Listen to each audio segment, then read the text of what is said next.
Horror कहानियां थी। गाना। आज 20 सालों बाद रमेश अपनी दुल्हन नैना के साथ अपने गांव के अपने पुराने घर आता है। सभी लोग बहुत खुश थे। रूपा भी अपनी बहू का स्वागत करने में लगी थी। पर ये क्या, रूपा जैसे ही अपनी बहू की आरती उतारने जाती है, अचानक से तेज हवाएं चलने लगती है। घर की लाइट चली जाती है और आरती का थाल का दीपक बुझ जाता है। माँ, ये सब क्या हो रहा है? अचानक से ये मौसम कैसे बदल गया? अरे बेटा, ये गांव है। गांव में अक्सर ऐसा ही होता है। किसी भी वक्त मौसम बदल जाता है और कभी भी लाइट चली जाती है। दीपाली बेटा, किचन से मोमबत्तियां तो ले आ। रूपा के कहने पर दीपाली किचन में मोमबत्ती लेने जाती है। लाइट ना होने की वजह से घर में काफी अंधेरा था, इसलिए दीपाली अपने फोन का टॉर्च ऑन करती है और टॉर्च ऑन करते ही उसे महसूस होता है जैसे कोई उसके सामने से गुजरा हो। मुझे ऐसा क्यों महसूस हुआ कि मैंने अभी यहाँ किसी को देखा? क्या सच में यहाँ कोई था या ये सिर्फ मेरा वहम था? अरे दीपाली बेटा, मिले कि नहीं मोमबत्ती? हाँ माँ, बस अभी लाती हूँ। दीपाली सारी बातों को भूलकर मोमबत्ती जलाती है और जैसे ही मोमबत्ती लेकर वापस बाहर जाने के लिए पीछे मुड़ती है तो उसके सामने एक 10 साल की छोटी बच्ची खड़ी होती है। उस बच्ची की एक झलक देखते ही दीपाली डर जाती है और जोर जोर से चिल्लाने लगती है। तभी अचानक से लाइट आ जाती है। दीपाली की आवाज सुनकर शंकर और छोटा भाई पवन उसके पास पहुंचते हैं। क्या हुआ दीपावली बेटा? पापा, मैंने किसी को देखा। दीदी यहाँ पर कोई नहीं है। अंधेरे में वहम हुआ होगा आपको। अब चलो, दरवाजे पर भैया भाभी कब से खड़े हैं। दीपाली भी इसे अपना एक वहम समझकर सबके साथ बाहर चली जाती है, जहां वो लोग अपनी भाभी का स्वागत करते हैं। नैना अपने पैरों से कलश को गिराकर थाल में पैर रखती है और घर के अंदर जाती है। सब घर के अंदर चले जाते हैं। भाभी, मैं आपकी ननद नहीं, आपकी छोटी बहन और फ्रेंड की तरह हूँ। इसलिए कभी भी आपको ये लगे कि भैया आपको सता रहे हैं तो आप उनकी शिकायत मुझसे कर देना। भाभी भैया की शिकायत करे या ना करे, पर मुझसे और माँ से तेरी शिकायत जरूर करेगी।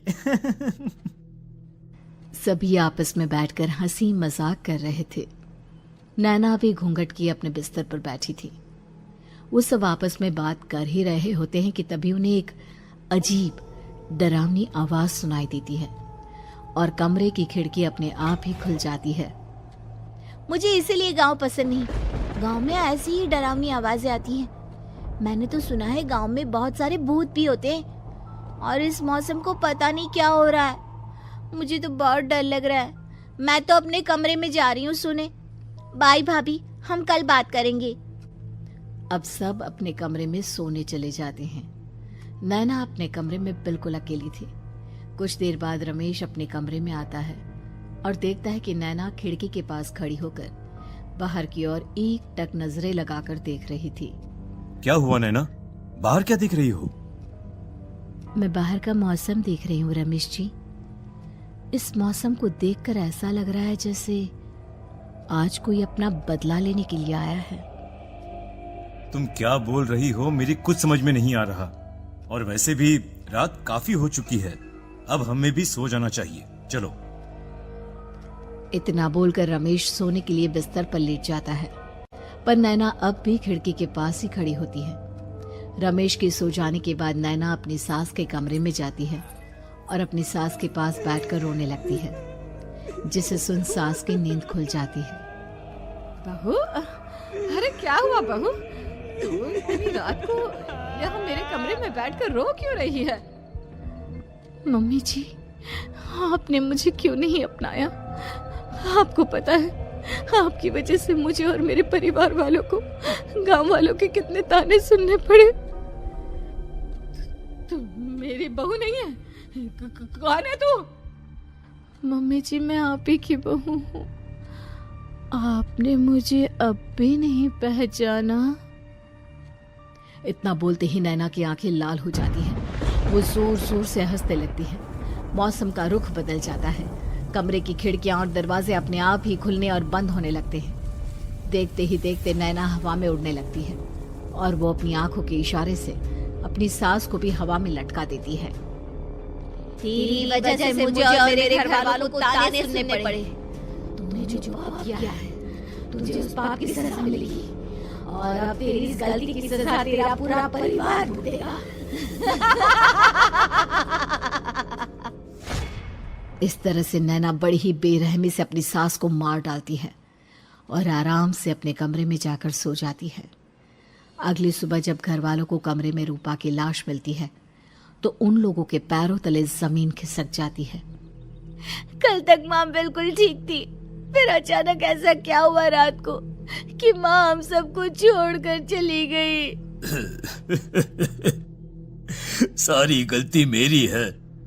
बेटे की शादी की खुशी में मैं ही रात को घर वापस नहीं आया और चला गया अपने गांव के दोस्तों से मिलने। अगर रात को मैं अपनी रूपा के साथ होता तो शायद आज वो हमें छोड़कर न जाती। घर में शोक का माहौल पसर गया था, पर नैना को इस बात से कोई फर्क नहीं पड़ रहा था और ये बात कहीं ना कहीं पवन को भी समझ में आ रही थी। अब ऐसे ही कुछ दिन बीतते हैं और 1 महीने के अंदर ही अंदर शंकर की भी मौत हो जाती है। पहले माँ छोड़कर चली गई और अब पिताजी। क्या हो गया है हमारे घर को? पता नहीं किसकी नजर लग गई है।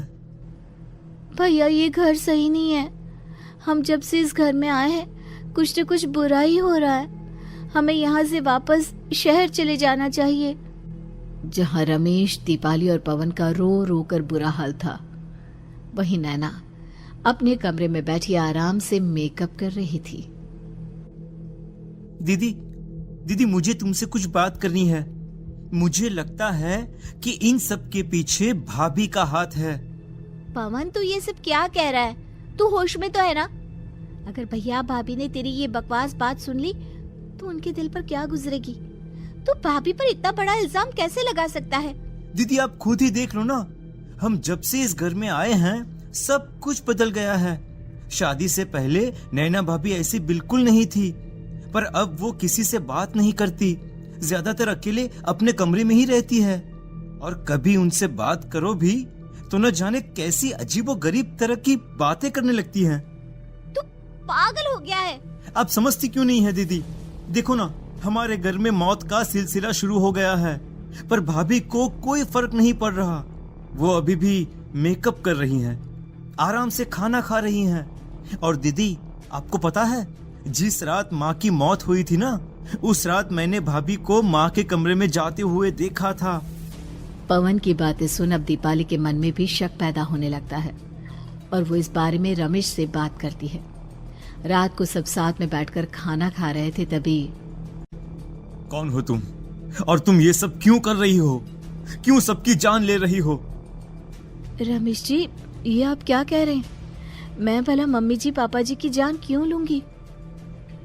मैंने कब कहा कि तुमने माँ पापा की जान ली? नैना, तुम तो मेरी पत्नी हो, तुम थोड़ी किसी को मारोगी। नैना, तुम नैना ही हो ना? रमेश की ये बात सुनते ही नैना खाना छोड़कर गुस्से में सबको देखने लगती है। नैना की गुस्से भरी आंख को देखकर तीनों भाई बहन डर जाते हैं। तभी नैना जोर जोर से हंसने लगती है। मैं तो हूँ आपकी पत्नी गौरी। गौरी का नाम सुनते ही रमेश के होश उड़ जाते हैं। आखिर कौन है ये गौरी? क्या है इस घर और घर वालों का राज?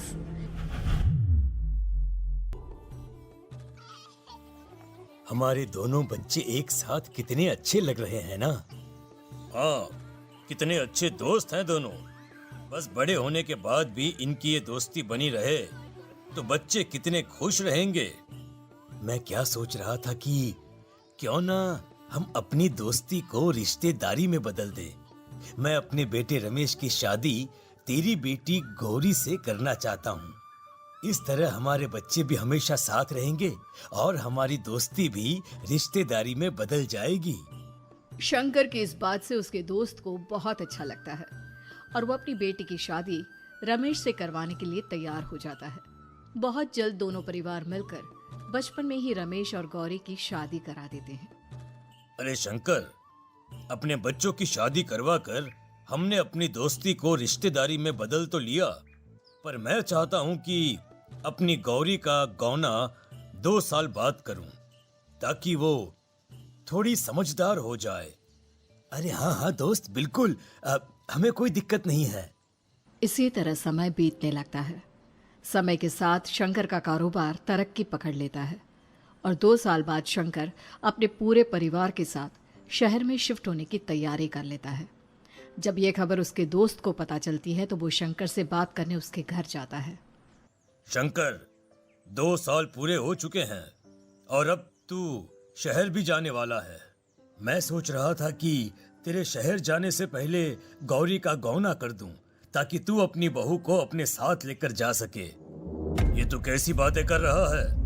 रिश्तेदारी बराबरी वालों से होती है, और वैसे भी अब मेरा बेटा या मेरा परिवार कोई भी इस रिश्ते को नहीं मानता। ये तू कैसी बातें कर रहा है दोस्त? जब हमने अपने बच्चों की शादी करवाई थी तब हम दोनों ही एक बराबर थे। पिछले 2 साल में तेरा कारोबार थोड़ा सा अच्छा क्या चल गया तो पुराने रिश्ते ही तोड़ देगा। देख भाई, ऐसा मत कर। अगर तूने मेरी बेटी को अपनी बहू के रूप में नहीं अपनाया तो कोई भी मेरी बच्ची से शादी नहीं करेगा। अरे उसकी जिंदगी बर्बाद हो जाएगी। यार देख, वैसे भी बाल विवाह तो कानून मान्यता नहीं देता, फिर मैं कैसे दे दूं? तू अपनी बेटी के बड़े होने पर उसकी शादी किसी दूसरे लड़के से करवा देना। वैसे भी तब तक ना उसे और ना ही गांव वालों को ये बात याद रहेगी। मेरे बेटे को बख्श दे मेरे भाई। इस तरह से शंकर अपने दोस्त के परिवार और गौरी को गांव वालों के ताने सुनने और जिल्लत से भरी जिंदगी जीने के लिए छोड़ अपने परिवार वालों के साथ शहर चला जाता है। अरे इनकी गोरी में ही कोई दोष होगा, तभी तो लड़के वालों ने इनकी बेटी को अपनी बहू के रूप में नहीं अपनाया और उसको यहाँ छोड़कर शहर चले गए। अब कौन थामेगा ऐसी लड़की का हाथ? अरे पता नहीं कैसा आदमी है जो गांव वालों के इतने ताने सुनकर भी सर उठाकर गांव में चल रहा है। अरे अगर मेरी बेटी के साथ ऐसा हुआ होता ना तो मैं तो शर्म के मारे मर ही जाता। हाँ, दिन रात लोगों की नजरों में अपने लिए ग्रहण देख और सबके ताने सुन सुन अब गौरी के पिता हिम्मत हारने लगते हैं और एक रात गौरी के माता पिता खुदकुशी कर लेते हैं। ये सदमा गौरी भी सहन नहीं कर पाती और उसकी भी मृत्यु हो जाती है। तुम्हारे परिवार की वजह से हम लोगों ने अपनी इज्जत और जान गंवाई। इसका बदला तो तुम्हें चुकाना पड़ेगा, वो भी अपनी जान देकर। हंसते हुए अब नैना हवा में उड़ने लगती है। नैना अब पूरी तरह से बदल चुकी थी। गौरी की आत्मा उसके शरीर पर हावी हो चुकी थी। उसकी आंखें सफेद, पैर उल्टे, चेहरा काला और बाल बिखर गए थे। अब गौरी अपनी शैतानी शक्तियों से घर के हर कोने को अपने काबू में कर लेती है और सीधी दीवार पर जाकर चिपक जाती है। मुझे अपना बदला चाहिए। बदला लूंगी मैं तुम सबको खत्म कर दूंगी। गौरी इतनी तेज चिल्ला रही होती है कि उसकी आवाज से घर के सारे कांच टूट जाते हैं। सामान इधर उधर गिरने लगता है और ये सब देखकर तीनों भाई बहन के होश उड़ जाते हैं। बचाओ, भागो भागो। उन तीनों को अपनी जान बचाने के लिए यहाँ से वहां भागता देख गौरी जोर जोर से हंसने लगती है। तभी दीपाली घर से बाहर निकलने लगती है, जिसे देख गौरी गुस्से में अपनी शक्तियों से तुरंत घर का दरवाजा बंद कर दीपाली को हवा में उड़ा देती है। बाहर भागेगी, मुझसे बचकर भागना चाहती है? कोई नहीं बचेगा, आज तुम सब मरने वाले हो। अचानक घर में भूतिया आवाजें गूंजने लगती है, तेज हवाएं चलने लगती हैं। सोफा, टेबल, कुर्सी सब हवा में उड़ने लगता है। ये सब देखकर रमेश, दीपाली और पवन की रूह कांप जाती है। घर में ये सब होते हुए और अपनी बहन को हवा में उड़ते हुए देख रमेश और पवन को भी समझ में नहीं आ रहा था कि वो क्या करे, कैसे अपनी जान बचाए। इतने में गौरी अपनी आंखें दीपाली की तरफ करती है और अपनी शैतानी शक्तियों से उसका गला दबाने लगती है। भागने का बहुत शौक है ना, अब मैं तुझे इस दुनिया से ही भगा दूंगी। इतना बोलकर गौरी दीपाली को उठाकर फेंक देती है और दीपाली दीवार से टकराकर नीचे गिर जाती है। दीपाली के पूरे शरीर में चोट के निशान होते हैं और वो उठ भी नहीं पाती। दोनों भाई भागते हुए अपनी बहन के पास जाते हैं। ये तो बस शुरुआत है, मैं तुम तीनों को तड़पा कर मारूंगी। अरे अरे, पर हमने क्या किया है? हम तीनों भाई बहन तो निर्दोष हैं। गलती तो हमारे माता पिता ने की थी और उन्हें तुम पहले ही मार चुकी हो, फिर हमारे पीछे क्यों पड़ी हो? पवन के इतना बोलते ही गौरी एक हवा के झोंके की तरह उसके पास आती है और उसका गला पकड़कर उसे हवा में उठा देती है और रमेश को गुस्से भरी नजरों से देखती है। गलती मेरे परिवार की नहीं थी, पर सबको मरना पड़ा। मैं किसी को नहीं छोड़ूंगी। गौरी पवन को हवा में उछाल देती है, जिस पर कमरे की छत से टकराकर जमीन पर आकर वो गिरता है। उसके सर और शरीर पर जगह जगह चोट लग जाती है और खून बहने लगता है, जिसे देख अब रमेश से चुप नहीं रहा जाता। गौरी, तुम्हारा गुनहगार मैं हूँ। तुम्हारी शादी मुझसे हुई थी। अगर तुम्हें बदला चाहिए तो मुझसे लो।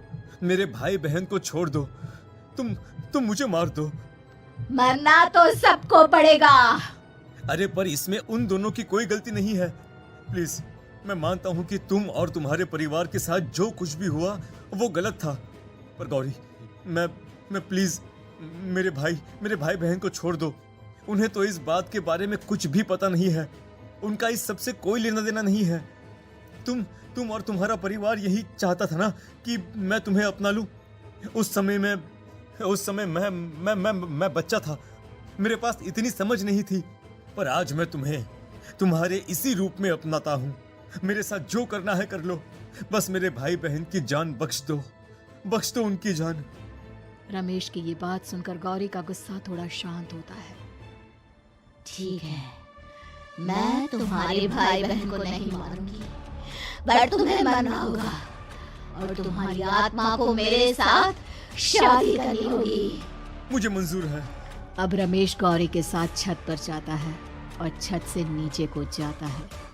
रमेश के मरते ही गौरी उसकी आत्मा को अपने साथ ले जाती है और इस तरह से रमेश खुद मरकर अपने भाई बहन को बचा लेता है।